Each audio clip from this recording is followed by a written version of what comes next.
Friends, मैं आपका mentor ए सिंह और आज हम सी टेट का 2014 का पेपर वन देखेंगे, यानी कि पेपर वन देखेंगे। तो इसकी जो आपको मैं कह रहा हूँ, 2011 से लेके 2022 तक के सारे पेपर आप करके जाइए, क्योंकि पेपर ओल्ड पेपर का महत्व इतना है कि आपका सी टेट पास कराने में ओल्ड पेपर का एक बहुत ही महत्वपूर्ण योगदान होता है। तो चलिए, तो शुरू करते हैं। क्योंकि ओल्ड पेपर देखिए, आप सीधे सीधे 1 मिनट, हम थोड़ी वीडियो लेट शुरू करेंगे। पहले आप चीज़ों को समझिए, क्यों ओल्ड पेपर का महत्व है। ओल्ड पेपर कोई भी आपको यूट्यूब पर पढ़ाने वाला, यानी कि टीचर, आपको ये सलाह नहीं देगा कि आप ओल्ड पेपर ना पढ़ें। क्योंकि ओल्ड पेपर देखिए, एक क्वेश्चन आते हैं पेपर में 150, ठीक है। 150 में से कॉन्सेप्ट बेस्ड क्वेश्चन है 75। 75 से मान के चलिए, हम 80 मान के चलते हैं, ठीक है। 80 क्वेश्चन कॉन्सेप्ट बेस है, और 80 क्वेश्चन अगर इंटू 10 पेपर मान लीजिए, 10 पेपर वैसे है नहीं, इंटू कितने हो गए, 800। 800 और शायद 15 पेपर है, तो हम 15 मान के चलते हैं, तो और 5 इंटू कर देते हैं हम, तो कितने होंगे, 400। 1200 कॉन्सेप्ट, यानी कि 1200 कॉन्सेप्ट अगर आपके क्लियर हो गए, ठीक है, 1200 कॉन्सेप्ट अगर आपके क्लियर हो गए ना, तो आप किसी भी पेपर को उखाड़ फेंकने के लिए तैयार हो। इसलिए ओल्ड पेपर को पढ़िए, और ओल्ड पेपर को पढ़ पढ़ कर याद याद करके, यानी घोट कर पी जाइए, जिससे आपका एक सी टेट पास करने में बहुत मदद हो सके। तो डिस्क्रिप्शन में लिंक दिया गया है ओल्ड पेपर की बुक, यानी कि जो ये बुक है, जैसे ये हमारी बुक है, हमने सारे पेपर को एक साथ लगाकर सीरियल वाइज, यानी 2011, 12, 13, 14, 15, और इस बार का जो 2022 का सीबीटी एग्ज़ाम हुआ, तो वो भी इंक्लूड कर कर आपके लिए बुक बनाई है। और उसमें कीमत है सिर्फ 118 रुपये। 118 रुपये में आपको बुक मिल रही है, और वो भी इतनी सस्ती, मार्केट में से सस्ती कहीं नहीं मिलेगी। तो लिंक डिस्क्रिप्शन में दिया गया है, पेपर वन की भी और पेपर टू की। और एनसीईआरटी के नोट्स ही हैं ईवीएस के, तो वो भी आपको लिंक डिस्क्रिप्शन में दिया है, वहाँ से अपनी हमारी साइट पर जाकर ले सकते हैं। तो चलिए, अब शुरू करते हैं हम हिंदी का पेपर। ये आपको एक पैराग्राफ दिया है, यानी पैसेज दिया है, गद्यांश दिया गया, तो इसमें से क्वेश्चन पूछे गए हैं, तो वो देखते हैं। क्वेश्चन नंबर 91 देखते हैं। शिक्षा की बैंकीय अवधारणा, यानी कि बैंकीय अवधारणा शिक्षा को किस रूप में प्रस्तुत करती है, तो वो है शिक्षा ज्ञान के लेन देन की प्रक्रिया, यानी कि ऑप्शन नंबर 2 हो जाएगा। चलिए, क्वेश्चन नंबर 92 देखते हैं। गद्यांश के अनुसार छात्र अपनी किस वास्तविकता को नहीं जान पाते। तो भाई, वास्तविकता, अगर हम इस जनरल क्वेश्चन, अगर हम पैराग्राफ बिना, मैं आपको फिर कह रहा हूँ, पैराग्राफ कभी भी शुरुआत में मत पढ़ना। पैराग्राफ पहले क्वेश्चन पढ़ना, फिर अगर आप अटकते हो तो तब पैराग्राफ पढ़ना। क्योंकि पैराग्राफ हिंदी हो, इंग्लिश हो, संस्कृत हो, किसी भी लैंग्वेज का, ओवर लवर लैंग्वेज जितनी भी सीटेट में पूछी जाती हैं, उनमें पैराग्राफ जो आता है वो जनरल आता है। और जनरल पैराग्राफ में से अगर आप ये मान लीजिए, हमारे 7 क्वेश्चन है, 7 या 8 क्वेश्चन है, तो 8 में से 4 क्वेश्चन आपको बिना पैराग्राफ पढ़े मिल जाएंगे, ठीक है। 1 या 2 क्वेश्चन के लिए आपको पैराग्राफ को ढूंढना पड़ेगा, तो उसके लिए गद्यांश के अनुसार छात्र अपनी किस वास्तविकता को नहीं जानते, तो आपको सीधे पता है कि वो शिक्षक पूर्णतः शिक्षित नहीं है, यानी कि ऑप्शन नंबर क्या हो जाएगा, 3 हो जाएगा इसका आंसर। क्वेश्चन नंबर 93 देखते हैं। इस गद्यांश के अनुसार शिक्षा की प्रक्रिया संपन्न होने के लिए अनिवार्य शर्त है। भाई, अनिवार्य शर्त क्या है, शिक्षक की उपस्थिति। अगर शिक्षक ही उपस्थित नहीं होगा कक्षा में या कहीं भी, तो शिक्षा की प्रक्रिया संपन्न कैसे हो जाएगी, ठीक है बच्चों। चलिए, दूसरा एक चीज़ और इंक्लूड कर देता हूँ, स्टूडेंट एंड टीचर, यानी कि इन दोनों के रोल के बिना कोई भी एजुकेशन इम्पॉसिबल है। यानी कि दोनों के, अगर दोनों ही नहीं होंगे, आप एजुकेशन को लिए घूमते रहे, अगर टीचर नहीं होगा तो एजुकेशन, स्टूडेंट की कमी के बिना एजुकेशन अधूरी, और स्टूडेंट नहीं होगा तो टीचर के बिना, मतलब दोनों का। इसलिए मैंने कहा है कि दोनों का होना जरूरी है। गद्यांश के क्वेश्चन नंबर 94 देख रहे हैं। गद्यांश के अनुसार उत्पीड़न की विचारधारा की विशेषता क्या है। तो उत्पीड़न की विचारधारा की विशेषता क्या है, 94 चलते हैं हम। तो ये है, शिक्षा श्रेष्ठ है और छात्र ही नहीं, यानी कि ऑप्शन नंबर 2 हो जाएगा इसका आंसर। चलिए क्वेश्चन नंबर 95 देखते हैं। 95 गद्यांश में डैश पर कर कर व्यंग किया गया है, यानी कि करारा व्यंग किस पे किया गया है, तो वो है शिक्षक और छात्र के मध्य संबंध पर। भाई शिक्षा और छात्र के संबंध पर करारा व्यंग किया गया है। चलिए क्वेश्चन नंबर 96 देखते हैं। जिज्ञासा शब्द से बनने वाले विशेषण के बारे में पूछा है, तो वो है जिज्ञासु। भाई जिज्ञासु और जिज्ञासा एक ही चीज़ है, और उसका क्या है, विशेषण। चलिए क्वेश्चन नंबर 90, ओके एक मिनट, क्वेश्चन नंबर 97 देखते हैं। किस शब्द में दो प्रत्यय का प्रयोग किया गया है, तो वो है वास्तविकता। वास्तविकता में दो प्रत्यय का प्रयोग किया गया, तो यानी कि ऑप्शन नंबर पहला हो जाएगा इसका आंसर। चलिए क्वेश्चन नंबर 98 देखते हैं। प्रस्तुत गद्यांश में नितांत नितांत शब्द का अर्थ है, तो वो क्या है, बिल्कुल, यानी कि ऑप्शन नंबर 4 हो जाएगा इसका आंसर।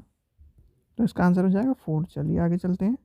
क्वेश्चन नंबर 99 देखते हैं। डैश उन्हें परम अज्ञानी मान कर अपने अस्तित्व का औचित्य सिद्धांत सिद्ध करना चाहता है, यानी सिद्धांत के बारे में कहा है। रेखांकित शब्द की जगह किस शब्द का प्रयोग किया जा सकता है, तो वो होगा प्रमाणिक, यानी कि ऑप्शन नंबर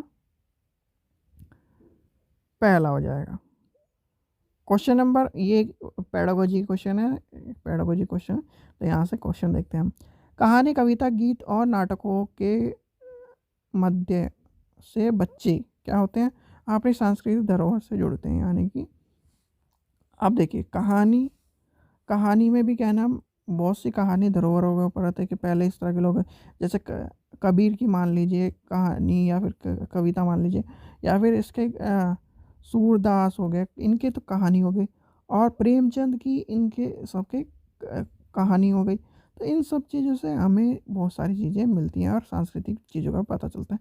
क्वेश्चन नंबर 101 देखें। प्राथमिक स्तर पर बच्चों की भाषा सीखने को संपूर्ण उद्देश्य है, क्या उद्देश्य है, तो वह अपनी बात को दूसरे के समक्ष अभिव्यक्त करने की कुशलता का यानी विकास करना। तो क्या हो जाएगा, ऑप्शन नंबर 4 हो जाएगा इसका आंसर। चलिए क्वेश्चन नंबर नेक्स्ट देखते हैं। लिखना के ऊपर आपको देखिए, मैं 2011 से जिसने बच्चों ने पेपर करे हैं, इन पेपरों को देखा होगा, तो लिखने के ऊपर क्वेश्चन आया, तो लिखना एक तरह की बातचीत है, यानी कि ऑप्शन नंबर 3 आ जाएगा इसका। चलिए क्वेश्चन नंबर 103 देखते हैं। कक्षा 1 के बच्चे अपने डैश एवं डैश से प्राप्त बोलचाल की भाषा के अनुभव को लेकर विद्यालय आते हैं। भाई घर परिवार की भाषा को और परिवेश को लेकर घर से आते हैं, यानी कि ऑप्शन नंबर, इसलिए कहते हैं मातृभाषा, यानी कि मदर टंग वाली बात जो आती है वो यही आती है, मदर टंग या मदर लैंग्वेज, तो वो अपने घर की या मातृभाषा को लेकर आते हैं। क्वेश्चन नंबर 104 कह रहा है। कक्षा 1 और 2 के शुरुआती समय में पढ़ने का प्रारंभ डैश से हो और किसी डैश के लिए हो, तो वो क्या होता है, भाई अर्थ और उद्देश्य के लिए। अगर आपको बच्चे को अर्थ ही नहीं पता होगा कि मान लीजिए बस है, ठीक है, बस का उसे अर्थ नहीं पता, और उद्देश्य क्या है इसका, बस का, तो वही नहीं पता, तो पढ़ा कैसे पाओगे या समझ कैसे पाएगा बच्चा। अब इसका भाषा है, भाषा का उसे अर्थ नहीं पता कि उसे, तो हम तो सब जानते हैं कि भाषा ये होती है, पर जो पहली बार आप सीधे सीधे मान के चलिए, आपने कोई भी चीज़ पहली बार देखी, उसका नाम नहीं पता आपको, उसकी फंक्शन नहीं पता, तो आप तो ये कहेंगे कि ये क्या है, तो ऐसे ही बच्चा कहेगा मैडम ये क्या है, तो मैडम कहेगी ये भाषा है। भाषा क्या होती है, तो भाषा बच्चों वो होती है जिससे हम आप बोल सकते हैं, लिख सकते हैं, और अपने शब्दों को किसी को समझा सकते हैं। तो इस तरह जब समझाओगे, आपको उद्देश्य समझेगा बच्चा, उसको चीज़ों का अर्थ समझेगा, तभी तो आप चीज़ों को समझा पाएंगे। चलिए क्वेश्चन नंबर 105 देखते हैं। 105 क्या कहता है। इनमें से कौन सी प्राथमिक स्तर पर हिंदी भाषा शिक्षण का उद्देश्य नहीं है, तो वो है सुनी गई बातों को जो के तो दोहराना, यानी कि रिपीट होने की बात कर रहा है, तो रिपीट हम करेंगे नहीं, यानी कि ऑप्शन नंबर 4 आ जाएगा। क्वेश्चन नंबर 106 देखते हैं, भाषा कौशल के संबंध में कौन सा कथन सही है? तो वो है क्या, भाषा के कौशल अंततः संबंधित होते हैं, यानी कि ऑप्शन नंबर पहला। और अंतः संबंध का मतलब, जैसे कि 4 क्वेश्चन है भाषा के, और कमेंट सेक्शन में मुझे बताएं 4 कौन कौन से, ये इससे जुड़ा होगा, ये इससे जुड़ा होगा, ये इससे जुड़ा होगा, और ये इससे जुड़ा होगा, ये इससे जुड़ा होगा, मतलब सारे इंटरकनेक्टेड होंगे, तो अंत्य संबंध इसलिए कहा जाता है। क्वेश्चन नंबर 107 देखते हैं, भाषा डैश और डैश का एक उत्तम साधन है। तो भाषा किसका? पढ़ने लिखने और संप्रेषण का, यानी कि ऑप्शन नंबर क्या हो जाएगा हमारा? 2 हो जाएगा। चलिए क्वेश्चन नंबर 108 देखते हैं, भाषा सीखने का व्यवहारिक दृष्टिकोण डैश पर बल देता है। तो वो क्या होगा? अनुक्रमण, यानी कि ऑप्शन नंबर 1 हो जाएगा इसका आंसर। क्वेश्चन नंबर 109 देखते हैं, नर्सरी पढ़ नासिरा पढ़ते समय अनेक बार अटकती है, उससे पढ़ने की कठिनाई होती है, तो उस समस्या को मुख्यतः डैश की ओर कहते हैं। तो भाई डिसलेक्सिया है, और डिसलेक्सिया, अब आपको 2 चीज़ कॉन्सेप्ट में समझा दूँ।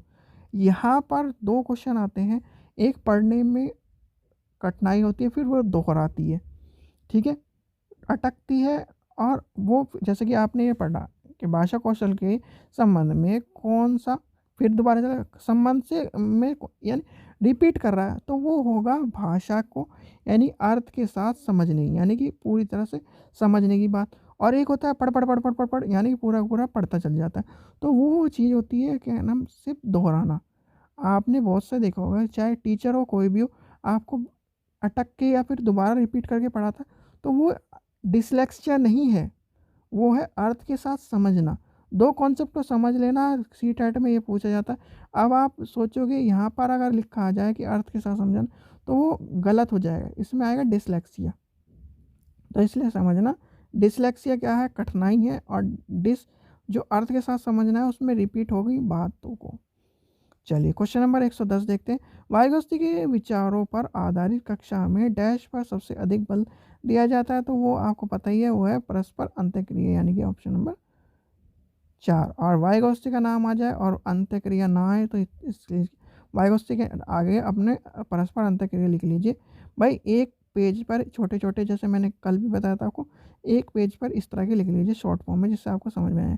क्वेश्चन नंबर 111 देखते हैं, हमारी कक्षा में बच्चे भिन्न भिन्न भाषा पृष्ठभूमि से आते हैं, अतः हमें क्या करना चाहिए? उनकी भाषाओं को सीखने सभी शिक्षार्थियों के लिए अनिवार्य अनिवार्य अगर आपको देखिए, मैं इसलिए क्वेश्चन को ही आंसर को ही पढ़ा, अनिवार्य देख के आप टैग वर्ड समझना, गलती मत करना, पहले देखना क्या आंसर है। भाषा उनकी भाषा को भी कक्षा में सम्मान देना, यानी कि भाषा का मतलब होता है सभी की सम्मान देना, और भाषा सम्मान देने का और अनिवार्य ज्ञान, ये हो जाएगा ऑप्शन नंबर 1। क्वेश्चन नंबर 112 देखते हैं, 112 क्या कहता है, इनमें से प्राथमिक स्तर की भाषा आकलन का सर्वाधिक उचित तरीका क्या है? तो भाषा का उचित तरीका है बच्चों को चित्र, वर्ण एवं प्रश्न पूछने के अवसर प्रदान करने, यानी कि ऑप्शन नंबर 2 हो जाएगा, और अवसर प्रदान कर दिए जाएंगे हम। क्वेश्चन नंबर 113 देखते हैं, कौन सी प्रश्न बच्चों को भाषा क्षमताओं को सही आकलन करते हैं? भाई उनकी आम बोलचाल की भाषा, यानी कि यदि आम बेचेंगे तो उसके कितने दाम लगाओगे, क्यों? भाई बेचोगे, पहली बात आ गई, कितना दाम लगाओगे, और क्यों बेचोगे, तो सारी चीज़ें आ गई, तो तीन प्रश्न एक ही चीज़ है पूछ दिया हमने, तो इसका आंसर हो जाएगा ये। चलिए क्वेश्चन नंबर 114 देखते हैं, प्राथमिक स्तर पर बच्चे के बाल साहित्य के चयन का मुख्य आधार होता है भाई उसकी क्या क्या रोचक विषय वस्तु, यानी कि आपने देखा होगा कि बच्चा पढ़ने में इंटरेस्ट नहीं होता, कहानी, आपने एक, अब तो पता नहीं आती है नहीं आती, हमारे टाइम पे चंपक नाम की एक किताब आती थी, 10 रुपये की किताब आती थी, और उसे बच्चे खूब इंटरेस्ट लेके पढ़ते थे। क्यों पढ़ते थे? क्योंकि उसमें कार्टून होते थे, कहानियाँ होती थी, और उसके पीछे एक टूल होता था, जिससे बच्चे उस पेपर को काट कर बनाते थे उस टूल को। चलिए आगे चलते हैं, क्वेश्चन, ये पोएम दी गई यानी कि कविता दी गई है, इसमें से क्वेश्चन पूछे गए। तो कविता की पंक्ति के अनुसार कविता के पक्ष में खड़ी है, यानी क्या है वह तो क्या है क्वेश्चन, जो आंसर क्या है इसका, वह स्वाभिमानी स्वाभिमानी साहसी और निर्भक है, यानी कि ऑप्शन नंबर पहला हो जाएगा इसका आंसर।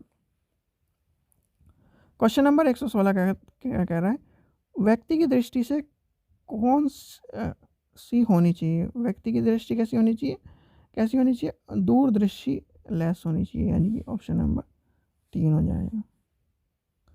क्वेश्चन नंबर 114 117 देखते हैं, ऊंचे से ऊंचे सपने को नियंत्रण देने की भावना क्या कहती है। तो इसका आंसर क्या हो जाएगा, ऊंचे कोटि के सपन देखना और उन्हें साकार करने का प्रयास करना, यानी कि कोई भी सपना आप देखें, यानी आप सीटेट पास होने का सपना देखें तो वो तभी अच्छा माना जाएगा जब आप उस सपने को साकार कर पाएंगे।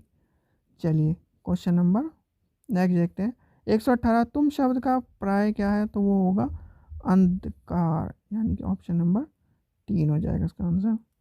चलिए क्वेश्चन नंबर 119 देखते हैं, नहीं झुका करते जो दुनिया से पंक्ति में किसकी सामने ना झुकने की बात कही गई, तो वो है विषम परिस्थिति और अन्य, यानी कि ऑप्शन नंबर पहला हो जाएगा। कि उसका मतलब देखिए, अब आप इस तरह की चीज़ों को देखिए, परिस्थिति और अन्याय के सामने नहीं झुकने की बात करें, कोई भी अगर आप डेली लाइफ में, तो परिस्थिति, विषम परिस्थिति और अन्याय के सामने तो नहीं झुकोगे आप, तो सीधे सीधे बिना पंक्ति को पढ़े, यानी कि पंक्ति ये पढ़ी और वहाँ पे चले गए, तो हमने इस चीज़ को कवर कर लिया। क्वेश्चन नंबर 118 देखते हैं, सीधी सीढ़ी का आशय क्या है, तो वो है संभावन, यानी कि स्वाभिमानी और स्वावलंबी होना, यानी कि ऑप्शन नंबर 3 हो जाएगा। देखिए इस तरह की चीज़ें आपको मैं खुद कह रहा हूँ, पैराग्राफ पहले मत पढ़िए, पैराग्राफ और पोएम, पोएम तो देखिए पोएम में 5 क्वेश्चन आते हैं, 5 क्वेश्चन आते हैं और 5 क्वेश्चन में से आपको पोएम से एक भी क्वेश्चन नहीं मिलेगा, और एक क्वेश्चन अगर मिल भी गया तो उसमें से आपको जनरल क्वेश्चन मिलेगा। पर बच्चे होपलेस होते रहते हैं कि क्या ना, सी टेट है, सी टेट है, सी टेट है, आधा तो आपका डर सी टेट की वजह से ही निकल जाए, कब परेशान करता है, यानी कि आप फेल इसलिए होते हो सी टेट के। अगर आप ओल्ड पेपर, मैं फिर कह रहा हूँ, अगर आप ओल्ड पेपर पढ़ो भाई, सीधे सीधे 15 पेपर है और 15 पेपर का मतलब 80 क्वेश्चन आ रहे हैं, 80 का इंटू मान लीजिए हम 15 में, और 15 का मतलब कितने हो गए, सीधे सीधे गणित करके चलते हैं हम, तो ये हो गए हमारे 1200 क्वेश्चन के आसपास हो गए, 1200 क्वेश्चन। अगर 1200 कॉन्सेप्ट आपने समझ लिए सी टेट के ओल्ड पेपर से, तो आपके 150 क्वेश्चन में से आपको 90 नंबर, कोई भी ये नहीं कह सकता कि आपके 90 नंबर नहीं आएंगे, पर कॉन्सेप्ट आपको याद होना चाहिए सारे, ये नहीं कि रटो, कॉन्सेप्ट घोट के पीने के लिए कहा है मैंने, यानी कि आपको बिल्कुल एक तरह से एक्यूरेट होना चाहिए। अगर कोई आपको नींद में पूछे कि ये कॉन्सेप्ट है, तो आपको पता होना चाहिए, नींद में भी आप बता सको, इसलिए कहता हूँ ओल्ड पेपर पढ़ लो, अभी भी टाइम है, सारे पेपर ओल्ड पेपर पढ़ लीजिए, लिंक डिस्क्रिप्शन में दिया है कि वहाँ से जाके ओल्ड पेपर ले लीजिए, और सिर्फ 118 रुपये में, ज़्यादा कीमत के भी नहीं है, और पेपर है 2011 से लेकर 2022 तक के सारे पेपर दिए गए हैं। आशा करता हूँ आपको वीडियो पसंद आई होगी, वीडियो पसंद आई तो लाइक करें, चैनल को सब्सक्राइब करके रखिए, क्योंकि आप वीडियो देखते हैं चैनल को सब्सक्राइब नहीं करते, इसलिए चैनल को सब्सक्राइब करके रखिए जल्दी, जिससे आपको इस तरह की वीडियो मिलती रहे। Thank you.